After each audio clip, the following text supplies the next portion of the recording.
ಸಂವಿಧಾನ ZPTP ನಗರಸಭೆ ಬರ್ಬೋದು, ಅದಕ್ಕೆ ಯಾವ ರೀತಿ ತಯಾರಿ? ZPTP ನಗರಸಭೆ ಸರ್ಕಾರ ಮಾಡ್ತಾರ? ಅದು ನಗರಸಭೆ ಮಾಡ್ತಾರ ಅನ್ಕೊಂಡಿದ್ಯಾ? ನೋ, ಮಾಡ್ತಕ್ಕಂಥ ಉದ್ದೇಶ ಸರ್ಕಾರಕ್ಕಿಲ್ಲ. ಈ ಮಾಡ್ತಕ್ಕಂಥ ಉದ್ದೇಶ ಸರ್ಕಾರಕ್ಕಿಲ್ಲ. ಏನು ಮಾಡೋದೇ ಇಲ್ಲ. ಹೊಸ ಕ್ರಿಯೇಟಿವಿಟಿ ಪಟ್ಟಣ ಪಂಚಾಯತಿ ಮಾಡೋದು ಅಷ್ಟೇ. ಎಷ್ಟು ವರ್ಷ ಆಯ್ತು ಪಟ್ಟಣ ಪಂಚಾಯತ್ ಆಗಿ? ನಗರಸಭೆ ಕಳೆದಾದ್ಮೇಲೆ ನೆಕ್ಸ್ಟ್ ಬರುತ್ತಾರ ಇದು ಕೂಡ ಇಲ್ಲ ನಗರಸಭೆದು, ಆಯ್ತಲ್ವಾ? ಈ ಸರ್ಕಾರಕ್ಕೆ ಮಾನ ಮರ್ಯಾದೆ ಅನ್ನೋದು ಇದ್ದಿದ್ರೆ ತಾಲೂಕ್ ಪಂಚಾಯತ್ ಜಿಲ್ಲಾ ಪಂಚಾಯತ್ ಮಾಡಿ ನನ್ನ ಜೊತೆ ಟೀಮ್ ಕೊಡ್ತಾ ಇದ್ರು. ಎಷ್ಟೋ ಜನ ಜಿಲ್ಲಾ ಪಂಚಾಯತ್ ಕ್ಯಾಂಡಿಡೇಟ್ ಮನೆ ಮಟ್ಟ ಕಳ್ಕೊಂಡವ್ರೆ. ಹೇಗೆ ಹೇಳ? ನನ್ನ ಕ್ಯಾಂಡಿಡೇಟ್ ಅನ್ಕೊಂಡು ಅವ್ನ ಬಟ್ಟಾರ ಕಿತ್ತಾಕವ್ರೆ ಆಲ್ರೆಡಿ. ನೆಕ್ಸ್ಟ್ ಅದೇ ಪರಿಸ್ಥಿತಿ ಆಗುತ್ತೆ. ನೆಕ್ಸ್ಟ್ ಇದೇ ಪರಿಸ್ಥಿತಿ. ಸರ್ಕಾರಕ್ಕೆ ಚುನಾವಣೆ ಮಾಡ್ತಕ್ಕಂಥ ತಾಕತ್ತು ಇಲ್ಲ, ಮಾನ ಮರ್ಯಾದೆ ಕೂಡ ಇಲ್ಲ ಇದಕ್ಕೆ. ಅಲ್ಲ ಆಸ್ಪಿರೆಂಟ್ಸ್ ಅಲ್ಲ, 224 ಜನ ಕ್ಷೇತ್ರದ ಶಾಸಕರು ಕೂಡ ಇದೇ ಗೋಳಲ್ಲೇ ಗೋಳಾಡ್ತಾ ಇದೀವಿ. ಅರ್ಥ ಅಲ್ವಾ? ಈ ಸರ್ಕಾರಕ್ಕೆ ಖಜಾನೆ ಖಾಲಿ ಆಗಿದೆ, ದುಡ್ಡು ಎಲ್ಲಿ ಬರುತ್ತೆ ಅಂತ ನೋಡ್ತಾ ಇದಾರೆ. ಅವ್ರಿಗೆ ಏನ್ ಗೊತ್ತಾ, ಅಫಿಷಿಯಲ್ಸ್ ಕಡೆಯಿಂದ ದುಡ್ಡು ಮಾಡ್ತಾವ್ರ ಅಷ್ಟೇ, ಬೇರೆ ಯಾವ ಉದ್ದೇಶನೂ ಇಲ್ಲ. ಜನಕ್ಕೆ ಹೆಲ್ಪ್ ಮಾಡ್ಬೇಕು, ಜನ ಗೋಳ್ ನೋಡ್ಬೇಕು, ರೋಡ್ ಹಾಕ್ಬೇಕು, ನೀರ್ ಕೊಡ್ಬೇಕು, ಇವ್ರ ಸಮಸ್ಯೆ ಆಗ್ಬೇಕು, ಹಾಸ್ಪಿಟ್ಲ್ ಕೊಡ್ಬೇಕಂತ ಮೂಲಭೂತ ಸೌಕರ್ಯಕ್ಕೆ ಈ ಸರ್ಕಾರಕ್ಕಿಲ್ಲ.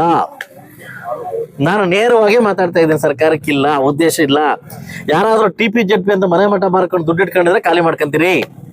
ಕ್ಯಾಂಡಿಡೇಟ್ ಅನೌನ್ಸ್ ಮಾಡ್ಕೋಬೇಡಿ, ಸಮಯ ಬಂದಾಗ ನೋಡ್ಕೋಣ ಅಷ್ಟೇ. 100% ನನಗೂ ಡೌಟು. ಗ್ರಾಮ ಪಂಚಾಯತ್ಗೂ ನಡೆಸಲ್ಲ ಅವರು. ಗ್ರಾಮ ಪಂಚಾಯತ್ ಈಗಾಗಲೇ ಕೋರ್ಟ್ 3 ಸಲ ಚೀಮಾರ್ ಹಾಕಿದ್ದಾರೆ. ಹೆಸರಿ ಏನು ಚೀಮಾರ್ ಹಾಕೋ ಒರ್ಸ್ಕೊಂಡು ಹೋಗ್ತಾವ್ರೆ. ಯಾವ ಸಂದರ್ಭದಲ್ಲಿ ಸರ್ಕಾರ ಏನಾಗುತ್ತೆ ಅಂತ ಗೊತ್ತಿಲ್ಲ, ಈ ತರ ಆಗಿ ನಿಂತಿದೆ. ಹೊಸ ಸಮ್ಮೇಳನ ಮತ್ತೆ ಬಂದಿದ್ದೀವಿ ಅಂತ, ಅದಕ್ಕೆ ಒಂದು ಪೂರಕವಾದ ಕ್ವಶನ್ ಹೇಳಿ. ಈಗ ನೀವು BJP JDS ಮೈತ್ರಿಯಲ್ಲಿ ನಿಮ್ಮಿಂದ ಒಂದು ಸಮುದಾಯ ದೂರ ಆಗಿದೆ. ಅದಕ್ಕೆ ಮುಂದೆ ಯಾವ ರೀತಿ ನಿಮ್ಮ ಸ್ಟ್ರಾಟಜಿ? ನಾನು ಒಂದೇ ಕೇಳ್ತೀನಿ, ವ್ಯಕ್ತಿ ಬೇಕೋ ವ್ಯಕ್ತಿತ್ವ ಬೇಕು ಅಂತ ಕೇಳ್ತೀನಿ. ವ್ಯಕ್ತಿ ಬೇಕು ಅಂತ ನೀವೇನು ಇಷ್ಟಪಟ್ರೆ? ಇಲ್ಲ, ವ್ಯಕ್ತಿ ಬೇಕು ಅಂತಾರೆ ಸರ್. ನಿಮ್ಮ ವ್ಯಕ್ತಿತ್ವ ಇಷ್ಟ ಇದೆ ಆ ಸಮುದಾಯಕ್ಕೆ, ಅಂದ್ರೆ ಪಾರ್ಟಿ ಈಗ BJP ಜೊತೆ ಹೊಂದಾಣಿಕೆ ಇದೆ, ಈಗ ಮೈತ್ರಿ ಇದೆ ಅಂತ ದೂರ ಆಗ್ತಾ ಇದೆ. ಅದಕ್ಕೆ ಈಗಾಗಲೇ ನಿಮ್ಮಲ್ಲಿರ್ತಕ್ಕಂಥ ನಮ್ಮ ಕೆಂಟ ಸಂಪ್ರದಾಯ ಬಿಟ್ರೆ ಇಷ್ಟು ವರ್ಷದಿಂದ ಅದೇ ಮಾಡ್ಕೊಂಡ್ಬಂದು ಕಾಂಗ್ರೆಸ್ನ ಇದು ಮಾಡ್ಕೊಂಡಿದ್ದೀವಿ. ಇವತ್ತೇನು ಸರ್ಕಾರ ನಡೀತಾ ಗೊತ್ತಿದೆ ಏನಾಗಿದೆ ಅಂತ. ನಾನು ಹೇಳಂಗಿಲ್ಲ, ನೀವೇ ಹೇಳ್ತಾ ಇದ್ದೀರಿ. ಇನ್ನಾದ್ರೂ ನಾವು ಬ್ರಾಡ್ ಮೈಂಡ್ ಇಂದ ತೆಗೆದು ನೋಡಿದ್ರೆ, ಎಲ್ಲವನ್ನೂ ನಮ್ಮದೇ ಅಂತ ನೋಡಿದ್ರೆ ಖಂಡಿತವಾಗ್ಲೂ ಉದ್ಧಾರ ಆಗ್ತೀವಿ. ಇಲ್ಲ ಒಂದೇ ಕಮ್ಯುನಿಟಿ ನಾವು ಹಿಡ್ಕೊಂಡು ಹೋದ್ರೆ, ಒಂದೇ ಪಕ್ಷ ಹಿಡ್ಕೊಂಡು ಹೋದ್ರೆ ಖಂಡಿತವಾಗ್ಲೂ ಮುಂದೆ ನಮ್ಗೆ ದೊಡ್ಡ ಗಂಡಾಂತರ ಕಾಯ್ತದೆ. ಯಾಕೆ ಹೇಳಿ? ಈ ಸರ್ಕಾರ ಏನೂ ಮಾಡೋದಿಲ್ಲ. ಸರಿಪ್ಪ, ನಾನು ಓಪನ್ ಕೇಳ್ತೀನಿ.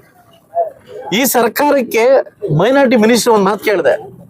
40,000 ಜನ ಮೈನಾರಿಟಿ ಜನ ಇದ್ದಾರೆ, ನನಗೆ 35 ಕೋಟಿ ಅಮೌಂಟ್ ಕೊಡು, ಎಲ್ಲಾ ಕಡೆ ಟಾರ್ಸ್ ಹಾಕ್ಬೇಕು, ರೋಡ್ಸ್ ಹಾಕ್ಬೇಕು, ನೀರು ಕೊಡ್ಬೇಕು ಅಂತ. ಕೇವಲ 5 ಕೋಟಿ ಕೊಟ್ಟಿದ್ದಾರೆ. ಎಷ್ಟು ಕೋಟಿ? 5 ಕೋಟಿ. ಯಾಕೆ ನಮ್ಮ ಸಮುದಾಯ ಇಲ್ವಾ ಇಲ್ಲಿ? ಈ ಸರ್ಕಾರ ಗೊತ್ತಿಲ್ವಾ? ಅಷ್ಟು ಜನ ಇಲ್ಲ ಅಂತ ಹೇಳ್ತಿದ್ರು.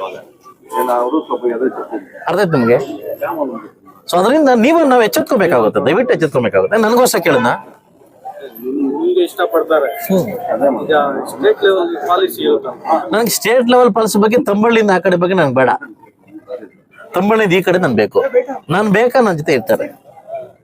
ಸಾಕಷ್ಟು ಜನ ಸ್ನೇಹಿತರು ನನ್ನ ಮೈನಾರಿಟಿ ನನ್ನ ಜೊತೆ ಇದ್ದಾರೆ, ಹೆಚ್ಚು ಇದ್ದಾರೆ, ಹಳ್ಳು ಇದ್ದಾರೆ, ಸಾಕಷ್ಟು ಜನ ಜೈಲಿದ್ದಾರೆ, ನಮ್ಮ ಕೌನ್ಸಿಲರ್ಸ್ ಇದ್ದಾರೆ, ನಮ್ಮ ಲೀಡರ್ಸ್ ಇದ್ದಾರೆ. ಅವ್ರು ಹೆಂಗ್ ಸಮೃದ್ಧಿ ಬಿಟ್ಟು ಹೋಗ್ತಾರೆ?